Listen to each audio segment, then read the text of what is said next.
We're on top of it. Hell yeah, slow start. This Now is we're how we coming in do hot. it. Coming in hot. Muy caliente. All right, buddy.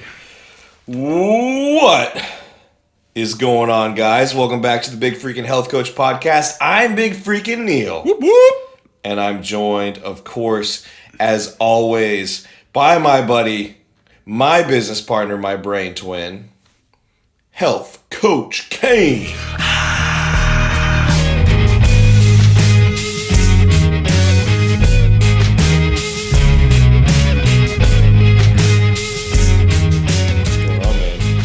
You like the dramatic pauses between your parts of your name? I did. I liked it a lot, and I think it's about time we had a live studio audience for those kinds of things. I think so too. I think that would be.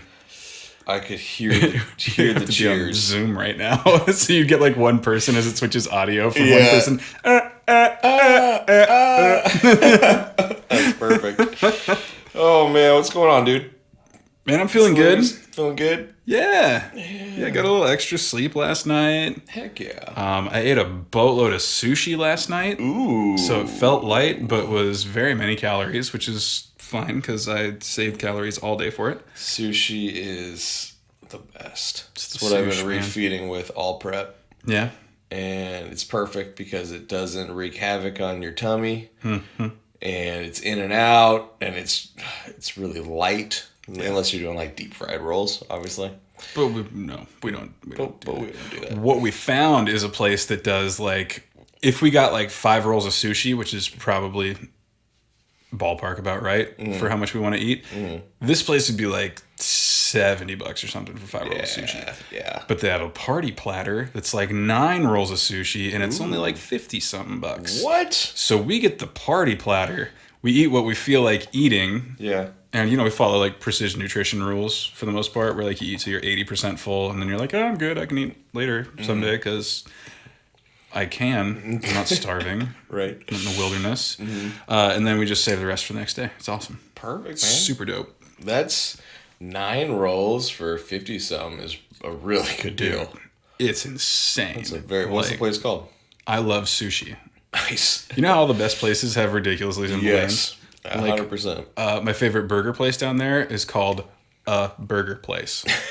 Oh my gosh.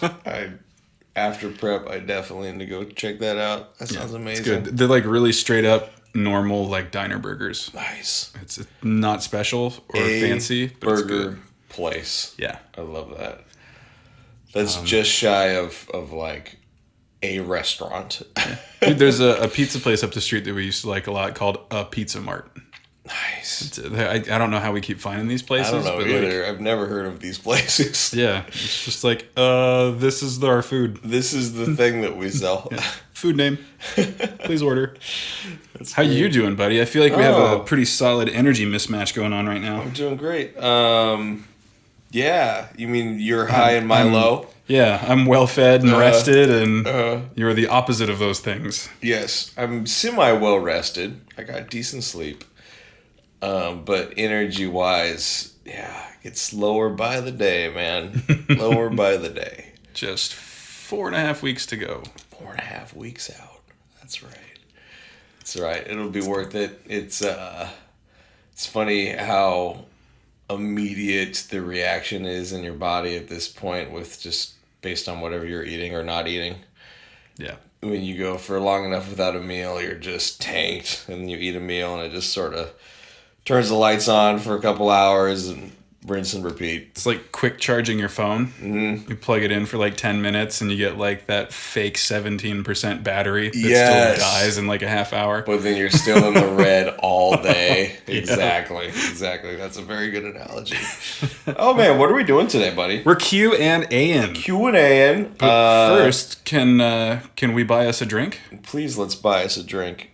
Well, since you're buying your own drinks right now, because you have very specific needs, I bought myself this drink, and I decided not to get something that I knew I would like this time, because I've been very self-serving with these. Nice, dude. And that's not very helpful. I appreciate that.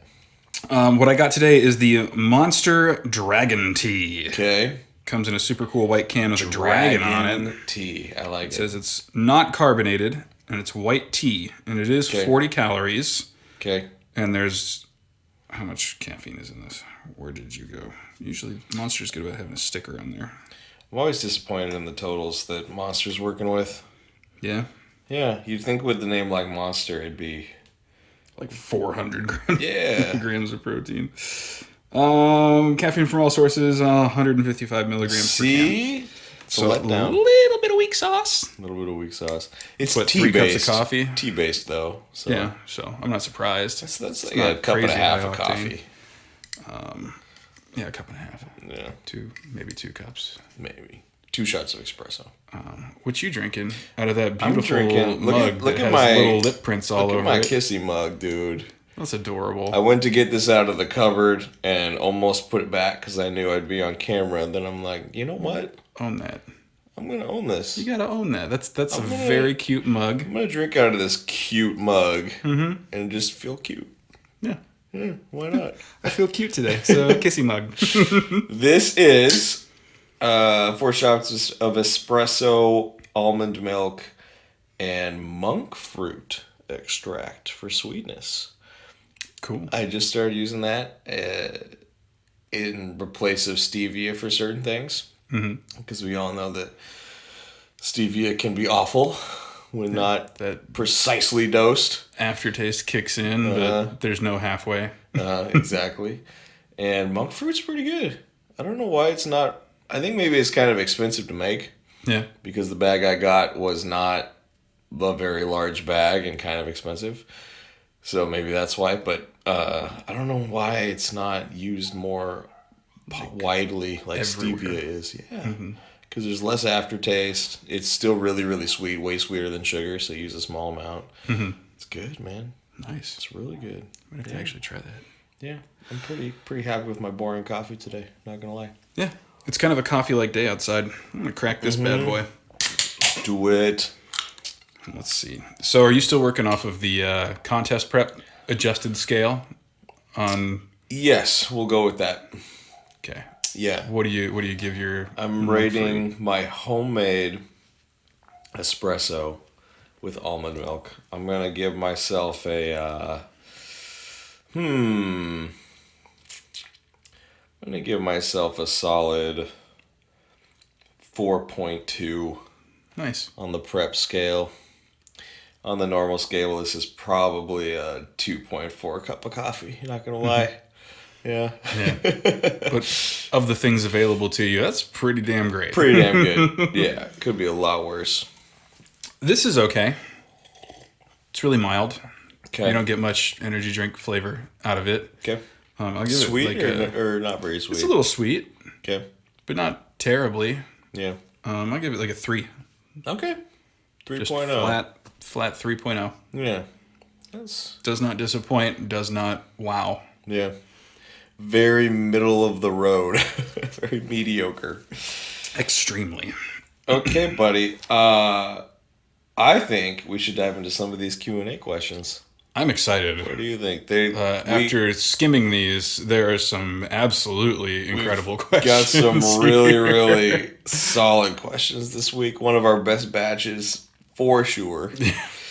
I'm just going to dive right in and start going down the line. What are some bad habits to avoid on a rest day or a cheat day? For a rest day, I think the worst bad habit you can have is skipping it. Yeah. And actually going and doing something intense anyway. And like, I'm all for if you want to do like a low intensity walk or something like that. That's fine. But if you have a day off from lifting, a scheduled day off, and you go lift anyway, you're kind of just hampering your recovery. Yeah. If you have a scheduled day off, you should use it. Yeah. I mean, it's 100%. There for a reason. 100%. As far as cheat days, I think people misconstrue you can eat whatever you want for you can eat whatever you want and as much as you feel like. So like, it's your cheat day. If you want pizza, you can get pizza, but you need to eat like 2 slices of pizza and not 1 extra large of stuffed crust all by yourself. Yeah. I think implementing a cheat day is a bad habit in itself. You like meals better? Definitely prefer meals. So, two choices here. I would either implement one cheat meal where it's sort of like no real hard fast limitations. Your appetite will sort of self-regulate if you've been in a calorie deficit for a while and eating mostly clean foods. You're not going to have the appetite for, you know, two large pizzas, most likely, depending on the person, I guess. But either that, like the one big cheat meal at the end of the day, or a more structured, clean refeed day all day. Yeah. But that'd be more. But it's definitely like a refeed day, not a cheat day. Right. You're not just eating whatever you want. You're eating specific macros. You can eat more carbohydrates than usual. Yes. Or something like that. Yes. Yeah, I like that. Because if you have a cheat day, you have time to eat as much as you want and then recover and then eat as much as you want again and then recover and then eat as much as you want again. Yeah. And you can wreck a whole week's worth of calorie deficit quickly. Yes, that's how you can wreck an entire week right there. From one meal, that's going to be really hard to do. You'd have to be an eating champ to completely wreck an entire week with a meal. Solid question. I like that one. That was a good question. Is it one thing to be passionate about your own fitness? Oh, sorry. It is one thing to be passionate about your own fitness, but what made both of you passionate about helping others with their own fitness journey? Great question. You want to hit that one first? Yeah. I think that the former definitely led into the other, where when I started on my own fitness journey of going from a 125-pound senior in high school to learning how to build muscle and what to eat and how to train, seeing the dramatic changes in myself is sort of what it sparked the interest in helping other people do that. Specifically the dramatic lifelong changes, which then drove passion for that. So I think passion for fitness in itself is sort of what got the ball rolling for me. Mm-hmm. And my own fitness was just the avenue with which I got there. And then from there, that inspired me to, okay, if I can see these kind of results in myself, what kind of results can I help other people see? What kind of lives can I change in other people? And that's where it led me. Yeah. What do you think, buddy? So it started when I was in high school and I was a baseball player and I tore my rotator cuff, and any hopes that I had of continuing to play, and I'm not going to make any predictions on how that would have gone because you can't. Yeah. That's totally just an ego play for anybody who does that shit. Sure. But the option to do that kind of evaporated, and it was solely because a coach had told me and my parents that, hey, there's this issue with his shoulder, and if you don't fix it, it could lead to an injury and soon. Yeah. And instead of hiring a coach to help with that, we Googled it and tried to do the best we could, and it didn't work. Okay. So from that point, I was like, all right, well, seriously, it doesn't work to just try and figure it out on your own, period. Mm-hmm. So you need a credible person to tell you that, and who better to do that and save a bunch of kids' rotator cuffs than me, who can go, yeah, you know what? I was actually exactly where your athlete is. Literally. When I was his age. Yeah. And we chose not to, and we did everything we could to figure it out on our own, and it only made things worse. Yeah. So Google can give you everything but context. Get coaching. It doesn't have to be forever. It just has to be till this is fixed. Yeah. So that's what got me like into it. And then, you start working with general population people, and when you see the difference that it makes to them on a day-to-day basis, like more pain, they can actually move around, they lose a bunch of weight, they get off various medications, like the impact that you can have in a positive way on somebody else's life is phenomenal. Absolutely. And on the selfish end of the spectrum, it feels really good to me to help somebody like that. So I love that. It's the most fulfilling thing that I've ever experienced. Yeah. in my professional life for sure. Okay, another really good one here. What is the difference between being very sore after a workout and being concerned that you may have hurt something? This trips a lot of people up, I think. I guess as a blanket general statement, in my opinion, if you have general muscle pain, you're probably just sore. If it's still sore, like 4 or 5 days later, maybe it's time to start thinking about whether or not it's an actual injury. Yeah. But in the day or 2 days after, if you start getting very specific sites of pain that don't dissipate, or you get pain in specific parts of a range of motion when you're moving, or, just searing acute pain anywhere. Yes. These are signs of injury Yeah. at some level, and it's worth getting it checked out. Absolutely. I think, too, a good indicator, if you are feeling some level of pain, is the pain constant, even deloaded, or do you feel pain only when you load the muscle? That can be a good rule of thumb. Like, for example, let's say your shoulder's bugging you. Is your shoulder really bugging you all the time, or is your shoulder only bothering you when it's loaded? If it's bugging you all the time, there's probably something acute going on there. And you should probably give it time to actually heal or figure out what's going on. Yeah. But I think a good rule of thumb is if you think you might be injured, check. Oh, absolutely. Like, you can overthink it all you want and justify, no, I'm fine, I want to get back in the gym. But if you ignore an injury long enough, it only gets catastrophically worse. So absolutely. If you're unsure, go find out. Yep. When in doubt, just go find out. Exactly.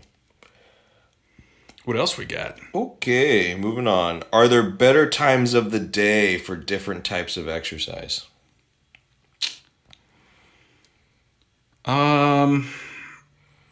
It depends a bit on the individual. Some people just do better with different kinds of things at different times of day.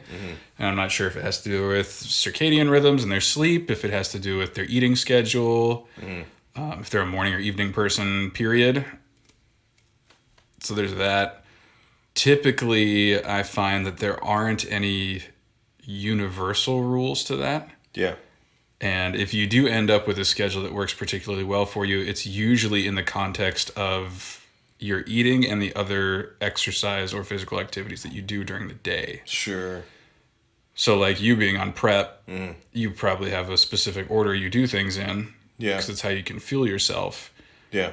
But for the average person, there's probably a time of day you prefer, so go for it.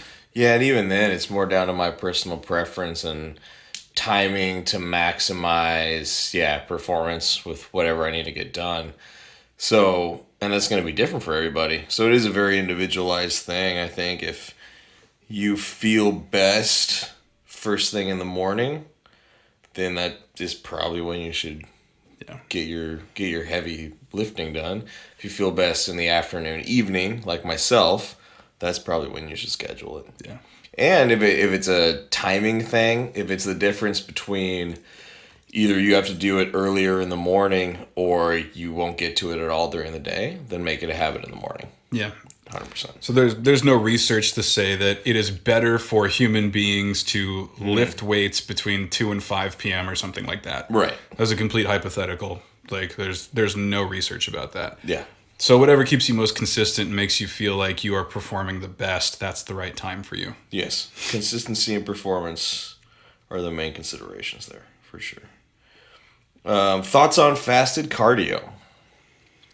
I don't like it. And first of all, it's hard to truly be fasted unless you're very intentional about being glycogen depleted. Secondly, there's research supporting and opposing that it's actually helpful. And I think from a practical sense, some people feel like it's working better. Yeah. Whether it really is or not. So I do like it, but only for convenience. Because, and time.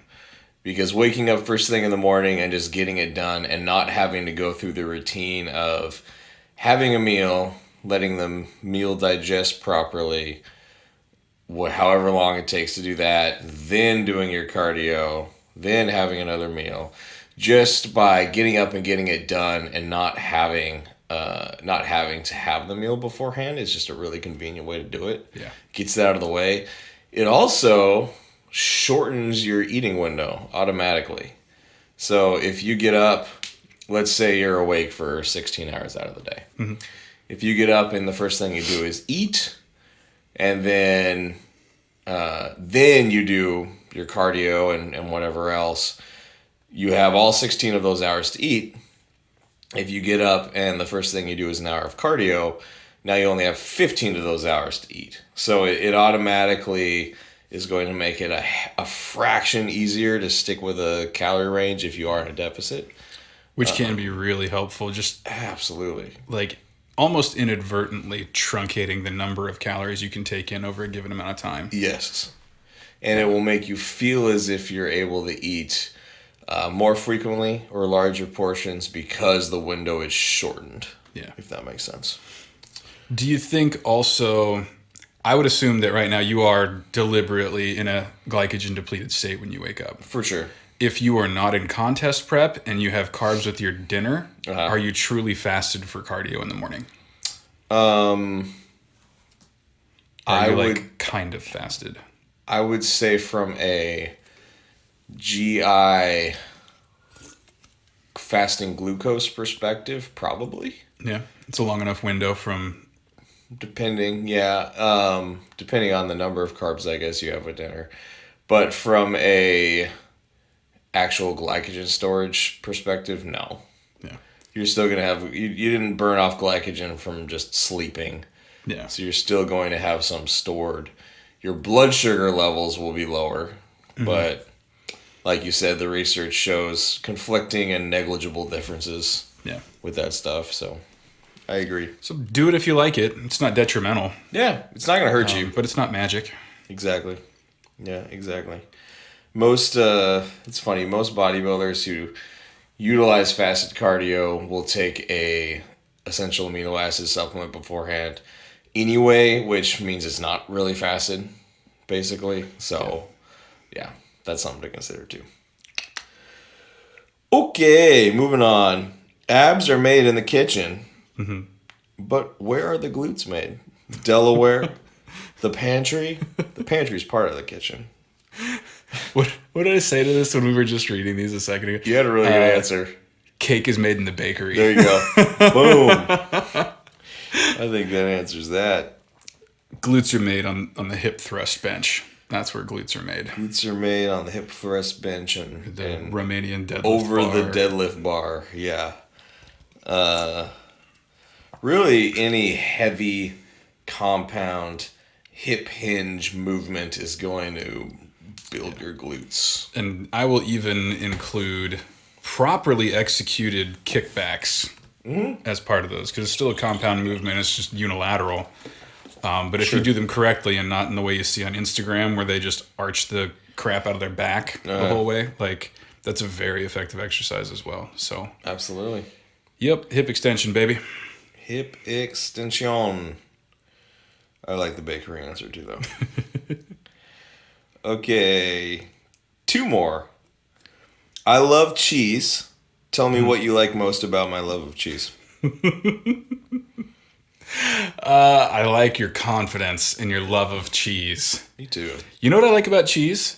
Cheese doesn't go bad. It just becomes another kind of cheese. It's true, huh? I know.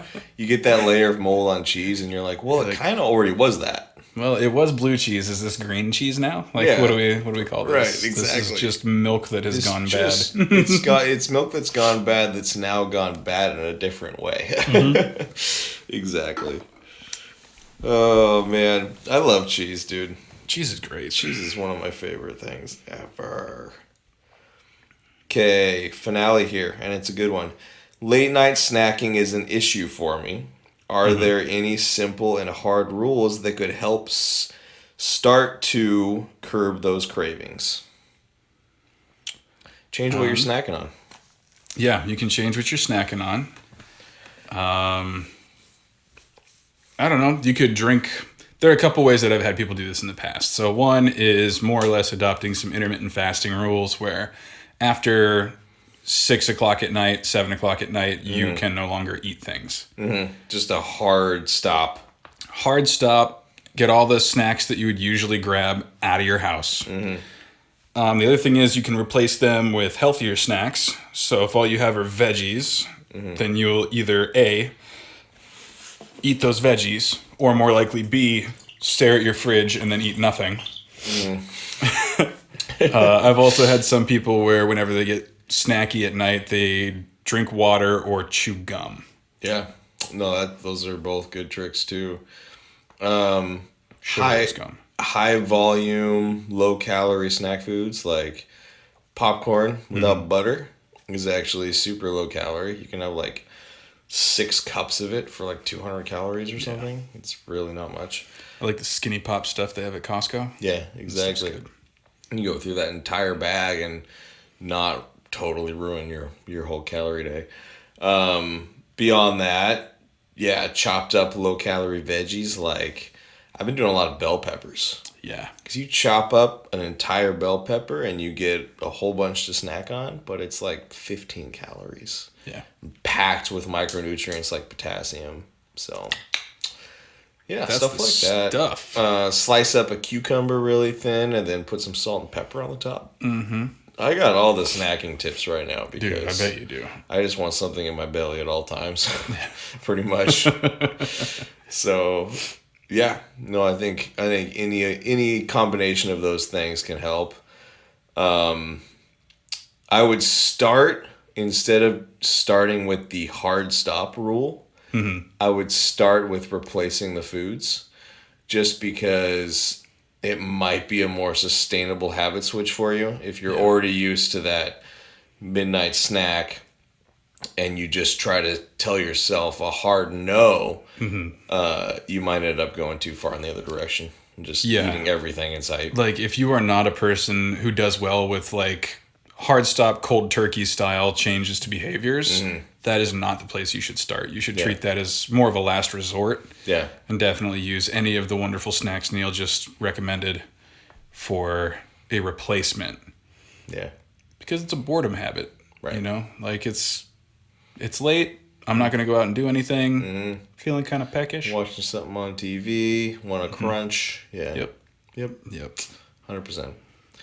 Well, solid. Cool, buddy. That was a solid set of questions right there. That was great. Really solid set. All right. Alrighty then. Well, I hope you guys learned something. Keep sending your questions in. They just keep getting better. So we love answering these things. Please do. That's Big Freakin' Neil. I'm Health Coach Kane. This has been the Big Freakin' Health Coach Podcast. Dun, dun. And we will see you guys next week. Like, review, share, and tune in next Tuesday. Thanks, guys.